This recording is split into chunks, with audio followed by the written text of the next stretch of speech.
ರಾಜ್ಯದಲ್ಲಿ ಅತಿ ಹೆಚ್ಚು ಸದ್ದು ಮಾಡಿದ್ದು ವಾಲ್ಮೀಕಿ ಹಗರಣ. ವಾಲ್ಮೀಕಿ ಹಗರಣವನ್ನೇ ಮೀರಿಸುವಂತಹ ದೊಡ್ಡ ಹಗರಣವನ್ನ ಪಬ್ಲಿಕ್ ಟಿವಿ ಬಯಲಿಗೆ ಎಳೆದಿದೆ. ಕೆಆರ್ಐಡಿಎಲ್ನಲ್ಲಿ ನೂರಾರು ಕೋಟಿ ಹಣವನ್ನ ಕಾಮಗಾರಿ ಮಾಡದೆ ತಿಂದು ತೇಗಿದ್ದ ಅಧಿಕಾರಿಯ ವಿರುದ್ಧ ಕ್ರಮಕ್ಕೆ ಸದ್ಯ ಕೊಪ್ಪಳ ಜಿಲ್ಲೆಯ ಜನಪ್ರತಿನಿಧಿಗಳು ಆಗ್ರಹ ಮಾಡುತ್ತಿದ್ದಾರೆ. ಈ ಕುರಿತ ವರದಿ ಇಲ್ಲಿದೆ. ಕೊಪ್ಪಳ ಕೆಆರ್ಐಡಿಎಲ್ನಲ್ಲಿ ಬಹುಕೋಟಿ ಹಗರಣ, ಅಕ್ರಮದಲ್ಲಿ ಭಾಗಿಯಾದವರ ವಿರುದ್ಧ ಕ್ರಮಕ್ಕೆ ಆಗ್ರಹ. ಬಿಜೆಪಿ ಮಾಜಿ ಶಾಸಕನ ವಿರುದ್ಧ ಕ್ರಮಕ್ಕೆ ಆರೋಪ. ಕೊಪ್ಪಳದ ಕೆಆರ್ಐಡಿಎಲ್ನಲ್ಲಿ ಕಾಮಗಾರಿ ಮಾಡದೆ 96 ಕಾಮಗಾರಿಗಳ ಹೆಸರಲ್ಲಿ ನೂರಾರು ಕೋಟಿ ಹಗರಣ ನಡೆದಿರೋದು ಬೆಳಕಿಗೆ ಬಂದಿದೆ.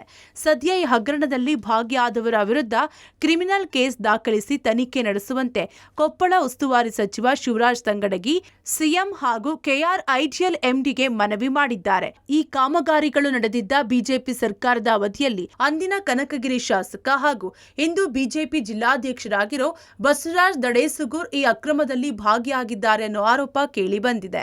ಬಿಜೆಪಿ ನಾಯಕರು, ಜಿಲ್ಲೆಯ ಜಿಲ್ಲಾ ಅಧ್ಯಕ್ಷರು, ಈ ಕ್ಷೇತ್ರದ ಮಾಜಿ ಶಾಸಕರು ಅವರ ಅವಧಿಯೊಳಗೆ ಇದು ಭ್ರಷ್ಟಾಚಾರ ಆಗಿತ್ತು.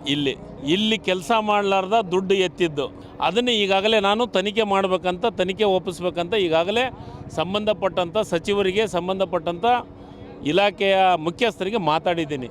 KRDLನ MD ಆದಂಥ ಬಸವರಾಜ್ ಜೊತೆಗೂ ಮಾತಾಡಿ ಆತನ ಮ್ಯಾಗ ಕ್ರಿಮಿನಲ್ ಕೇಸ್ ಹಾಕಬೇಕಂತನೂ ಮಾಡಿದ್ದೀವಿ. ಕೊಪ್ಪಳ ಜಿಲ್ಲೆಯ ಕೆಆರ್ಐಡಿಎಲ್ ವತಿಯಿಂದ ಒಟ್ಟು 96 ಕಾಮಗಾರಿಗಳನ್ನು ಮಾಡಿದ್ದು, ಕನಕಗಿರಿಯಲ್ಲಿ 19, ಗಂಗಾವತಿಯಲ್ಲಿ 5, ಯಲಬುರ್ಗಾದಲ್ಲಿ 4 ಹಾಗೂ ಕೊಪ್ಪಳದಲ್ಲಿ ಒಟ್ಟು 68 ಕಾಮಗಾರಿಗಳನ್ನು ಮಾಡಲಾಗಿದೆ. ಎಲ್ಲ ಕಾಮಗಾರಿಗಳ ಮೊತ್ತ ನೂರಾರು ಕೋಟಿಯಾಗಿದ್ದು, ಈ ಅಕ್ರಮದಲ್ಲಿ ಭಾಗಿಯಾಗಿರೋ ಅಧಿಕಾರಿ ಝಡ್ ಚಿಂಚೋಳಿಕರ್ ಅವರನ್ನ ಸೇವೆಯಿಂದ ವಜಾಗೊಳಿಸಲಾಗಿತ್ತು. ಆದರೂ ನ್ಯಾಯಾಲಯದ ಮೂಲಕ ಮತ್ತೆ ಅಧಿಕಾರದಲ್ಲಿ ಮುಂದುವರೆದಿದ್ದಾರೆ. ಈ ಅಕ್ರಮದಲ್ಲಿ ಹೊರಗುತ್ತಿಗೆದಾರ ಕಳಕಪ್ಪ ನಿಡಗುಂದಿ ಮತ್ತು ಸಿಮೆಂಟ್ ಪೂರೈಕೆದಾರ ಅಮರೇಶ್ ಎಂಬಲದಿನ್ನಿ ಕೂಡ ಸಾಥ್ ನೀಡಿದ್ದಾರೆ.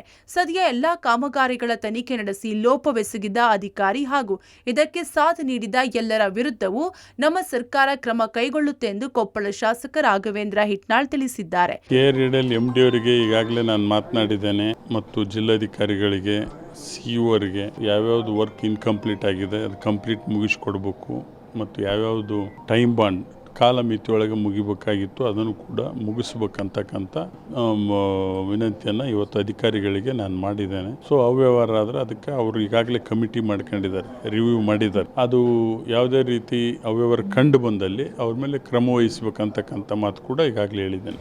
ಸದ್ಯ ಪಬ್ಲಿಕ್ ಟಿವಿ ಬಯಲಿಗೆಳೆದ ಈ ದೊಡ್ಡ ಹಗರಣ ಜಿಲ್ಲೆಯಲ್ಲಿ ಸಾಕಷ್ಟು ಚರ್ಚೆಗೆ ಕಾರಣವಾಗಿದೆ. ಕೂಡಲೇ ಭ್ರಷ್ಟ ಅಧಿಕಾರಿಗಳ ವಿರುದ್ಧ ಕ್ರಮಕ್ಕೆ ಒತ್ತಾಯ ಕೇಳಿ ಬರ್ತಿದೆ. ಮುಕ್ಕಣ್ಣ ಕತ್ತಿ, ಪಬ್ಲಿಕ್ ಟಿವಿ, ಕೊಪ್ಪಳ.